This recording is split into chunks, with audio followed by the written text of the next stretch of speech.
Men Imom Buxoriyning yurtidanman. Imom Buxoriyning hurmatiga bo'pti 50 riyol ber dedi. Keyin sotuvchi aytdiki, Imom Buxoriyning hurmatiga men senga 70 riyolga beraman.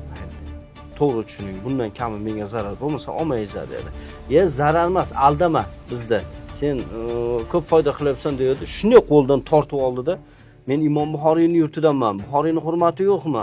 Bir narsa dedi. Shunday tortib oldida qaytarib qo'yib, chiq hammang bu yerdan dedi. Sen Imom Buxoriyning tilingga olma qaytib dedi. Sen Imom Buxoriyning yurtidan bo'lsang, men payg'ambar alayhisalomning yurtidanman. Nima deysan dedi. Nega savdogarlashtiryapsan? Seni yurtingda ehtimol pul uchun iymonini sotib yolg'on gapiradi dedi. Menga shunaqa og'ir botib ketgan. Qattiq gap. Lekin men pul uchun hech qachon yolg'on gapirmayman dedi. Hech qachon. Olmasang olma. Chiq xonamdan, do'konimdan hammang dedi. Yalla hajji deb shunday jahli chiqib, xafa bo'lib haydab yuborib do'konni yopib qo'ydi. Mana shu Madinalik arab insonning gapi, savdogarning gapi. Shuning uchun hurmatli umraga boradigan, hajga boradiganlar, Imom Buxoriyning ismini sotishni to'xtatinglar. Men o'sha hojonalarga kerosa koyib, vatanni sharmanda qilmanglar.